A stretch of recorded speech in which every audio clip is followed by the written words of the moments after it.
Please like the video and share it so that it reaches many more people and you get sawaba, or rewards from Allah. This could be a sawabe jariyah or continuous reward for you long after you are gone. Volume 5, Book 58, number 244. Narrated by Abu Sa'id al-Khudri. Allah's apostle sat on the pulpit and said, Allah has given one of his slaves the choice of receiving the splendor and luxury of the worldly life, whatever he likes, or to accept the good of the hereafter, which is with Allah. So he has chosen that good which is with Allah. On that Abu Bakr wept and said, Our fathers and mothers be sacrificed for you. We became astonished at this. The people said, Look at this old man. Allah's apostle talks about a slave of Allah to whom he has given the option to choose either the splendor of this worldly life, or the good which is with him, while he says, Our fathers and mothers be sacrificed, I for you. But it was Allah's apostle who had been given option, and Abu Bakr knew it better than we. Allah's apostle added, No doubt, I am indebted to Abu Bakr more than to anybody else regarding both his companionship and his wealth. And if I had to take a Khalil from my followers, I would certainly have taken Abu Bakr, but the fraternity of Islam is sufficient. Let no door, i.e. cooker, of the mosque remain open, except the door of Abu Bakr. Volume 5, Book 58, number 245. Narrated by Aisha.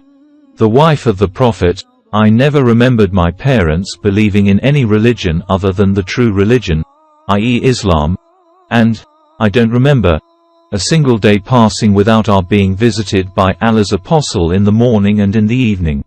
When the Muslims were put to test, i.e. troubled by the pagans, Abu Bakr set out migrating to the land of Ethiopia, and when he reached Barq al-Ghimad, Ibn ad-Daghina, the chief of the tribe of Kara, met him and said, O Abu Bakr, where are you going? Abu Bakr replied, My people have turned me out of my country, so I want to wander on the earth and worship my Lord. Ibn ad-Daghina said, O Abu Bakr, a man like you should not leave his homeland, nor should he be driven out. Because you help the destitute, earn their livings, and you keep good relations with your kith and kin, help the weak and poor, entertain guests generously, and help the calamity-stricken persons. Therefore I am your protector. Go back and worship your Lord in your town. So Abu Bakr returned and Ibn ad-Daghina accompanied him. In the evening Ibn ad-Daghina visited the nobles of Quraysh and said to them, A man like Abu Bakr should not leave his homeland, nor should he be driven out. Do you, i.e. Quraysh, drive out a man who helps the destitute, earns their living, keeps good relations with his kith and kin, helps the weak and poor, entertains guests generously and helps the calamity-stricken persons? So the people of Quraysh could not refuse Ibn ad-Daghina's protection, and they said to Ibn ad-Daghina, Let Abu Bakr worship his Lord in his house. He can pray and recite there whatever he likes, but he should not hurt us with it, and should not do it publicly, because we are afraid that he may affect our women and children. Ibn ad-Daghina told Abu Bakr of all that. Abu Bakr stayed in that state, worshipping his Lord in his house. He did not pray publicly, nor did he recite Quran outside his house. Then a thought occurred to Abu Bakr to build a mosque in front of his house, and there he used to pray and recite the Quran. The women and children of the pagans began to gather around him in great number. They used to wonder at him and look at him. Abu Bakr was a man who used to weep too much, and he could not help weeping on reciting the Quran. That situation scared the nobles of the pagans of Quraysh, so they sent for Ibn ad-Daghina. When he came to them, they said, We accepted your protection of Abu Bakr on condition that he should worship his Lord in his house, but he has violated the conditions and he has built a mosque in front of his house where he prays and recites the Quran publicly. We are now afraid that he may affect our women and children unfavorably. So, prevent him from that. If he likes to confine the worship of his Lord to his house, he may do so. But if he insists on doing that openly, ask him to release you from your obligation to protect him. For we dislike to break our pact with you, but we deny Abu Bakr the right to announce his act publicly. Ibn ad-Daghina went to Abu Bakr and said, "O Abu Bakr, you know well what contract I have made on your behalf. Now, you either to abide by it, or else release me from my obligation of protecting you, because I do not want the Arabs hear that my people have dishonored a contract I have made on behalf of another man." Abu Bakr replied, "I release you from your pact to protect me, and am pleased with the protection from Allah." At that time the Prophet was in Mecca, and he said to the Muslims, "In a dream I have been shown your migration place, a land of date palm trees, between two mountains, the two stony tracts." So, some people migrated to Medina, and most of those people who had previously migrated to the land of Ethiopia, returned to Medina. Abu Bakr also prepared to leave for Medina, but Allah's apostle said to him, "Wait for a while, because I hope that I will be allowed to migrate also." Abu Bakr said, "Do you indeed expect this? Let my father be sacrificed for you." The Prophet said, "Yes." So Abu Bakr did not migrate for the sake of Allah's apostle in order to accompany him. He fed 2 she-camels he possessed with the leaves of a samur tree that fell on being struck by a stick for 4 months. One day, while we were sitting in Abu Bakr's house at noon, someone said to Abu Bakr, "This is Allah's apostle with his head covered coming at a time at which he never used to visit us before." Abu Bakr said, "May my parents be sacrificed for him. By Allah, he has not come at this hour except for a great necessity." So Allah's apostle came and asked permission to enter, and he was allowed to enter. When he entered, he said to Abu Bakr, "Tell everyone who is present with you to go away." Abu Bakr replied, "There are none but your family. May my father be sacrificed for you, O Allah's apostle." The Prophet said, "I have been given permission to migrate." Abu Bakr said, "Shall I accompany you? May my father be sacrificed for you, O Allah's apostle." Allah's apostle said, "Yes." Abu Bakr said, "O Allah's apostle, may my father be sacrificed for you. Take one of these 2 she-camels of mine." Allah's apostle replied, "I will accept it, with payment." So we prepared the baggage quickly and put some journey food in a leather bag for them. Asma, Abu Bakr's daughter, cut a piece from her waist belt, and tied the mouth of the leather bag with it, and for that reason she was named Dat un-Nitakan, i.e. the owner of 2 belts. Then Allah's apostle and Abu Bakr reached a cave on the mountain of Thor and stayed there for 3 nights. Abdullah bin Abi Bakr, who was intelligent and a sagacious youth, used to stay with them every night. He used to leave them before daybreak so that in the morning he would be with Quraysh as if he had spent the night in Mecca. He would keep in mind any plot made against them, and when it became dark he would go and inform them of it. Amir bin Fuhaira, the freed slave of Abu Bakr, used to bring the milk sheep of his master, Abu Bakr, to them a little while after nightfall, in order to rest the sheep there. So they always had fresh milk at night, the milk of their sheep, and the milk which they warmed by throwing heated stones in it. Amir bin Fuhaira would then call the herd away when it was still dark, before daybreak. He did the same in each of those 3 nights.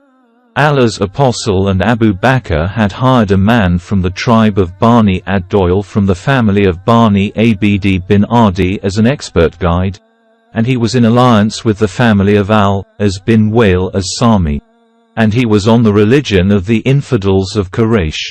The Prophet and Abu Bakr trusted him and gave him their 2 she-camels and took his promise to bring their 2 she-camels to the cave of the mountain of Thor in the morning after 3 nights later.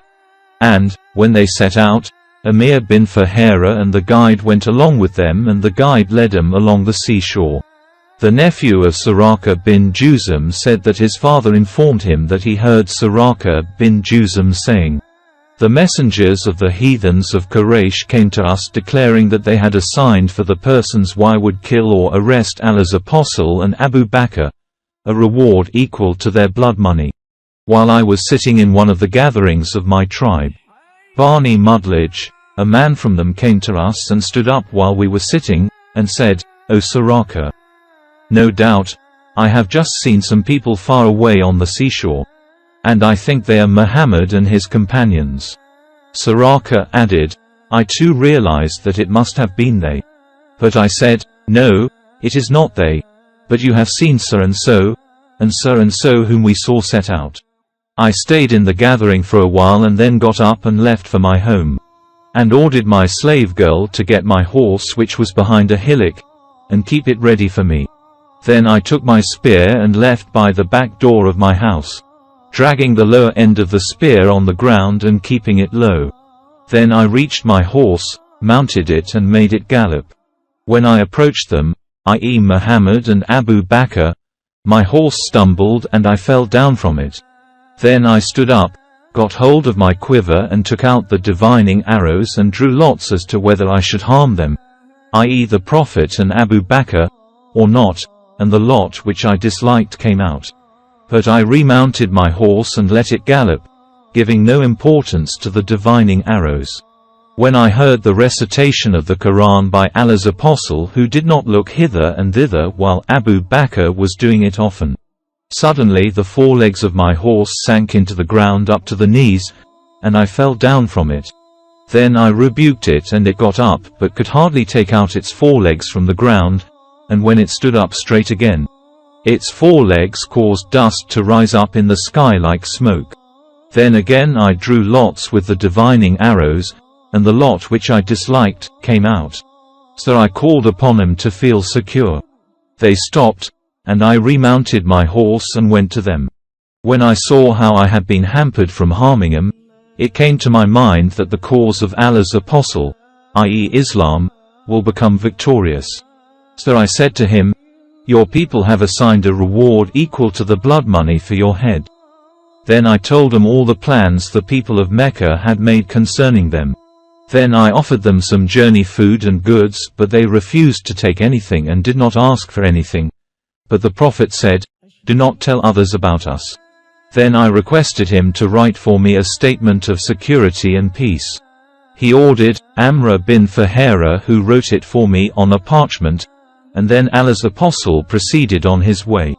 Narrated, Urwa bin Az Zubair, Allah's apostle met Az Zubair in a caravan of Muslim merchants who were returning from Sham. Az Zubair provided Allah's apostle and Abu Bakr with white clothes to wear. When the Muslims of Medina heard the news of the departure of Allah's apostle from Mecca towards Medina, they started going to the Hara every morning. They would wait for him till the heat of the noon forced him to return. One day, after waiting for a long while, they returned home, and when they went into their houses, a Jew climbed up the roof of one of the forts of his people to look for something. And he saw Allah's apostle and his companions dressed in white clothes, emerging out of the desert mirage. The Jew could not help shouting at the top of his voice, O you, Arabs! Here is your great man whom you have been waiting for. So all the Muslims rushed to their arms and received Allah's apostle on the summit of Hara. The Prophet turned with them to the right and alighted at the quarters of Bani Amr bin Auf, and this was on Monday in the month of Rabi al-Awwal. Abu Bakr stood up, receiving the people while Allah's apostle sat down and kept silent. Some of the Ansar who came and had not seen Allah's apostle before, began greeting Abu Bakr. But when the sunshine fell on Allah's apostle and Abu Bakr came forward and shaded him with his sheet, only then the people came to know Allah's apostle. Allah's apostle stayed with Bani Amr bin Auf for 10 nights and established the Mosque of Quba, which was founded on piety. Allah's apostle prayed in it and then mounted his she-camel and proceeded on, accompanied by the people till his she-camel knelt down at the place of the Mosque of Allah's apostle at Medina. Some Muslims used to pray there in those days, and that place was a yard for drying dates belonging to Suhail and Sa'al, the orphan boys who were under the guardianship of Asad bin Zurara. When his she-camel knelt down, Allah's apostle said, "This place, Allah willing, will be our abiding place." Allah's apostle then called the two boys and told them to suggest a price for that yard so that he might take it as a mosque. The two boys said, "No, but we will give it as a gift, O Allah's apostle." Allah's apostle then built a mosque there. The Prophet himself started carrying unburnt bricks for its building, and while doing so, he was saying, "This load is better than the load of Khaybar, for it is more pious in the sight of Allah and purer and better rewardable." He was also saying, "O Allah, the actual reward is the reward in the hereafter. So bestow your mercy on the Ansar and the emigrants." Thus the Prophet recited, by way of proverb, the poem of some Muslim poet whose name is unknown to me. Ibn Shabab said, "In the Hadiths it does not occur that Allah's apostle recited a complete poetic verse other than this one."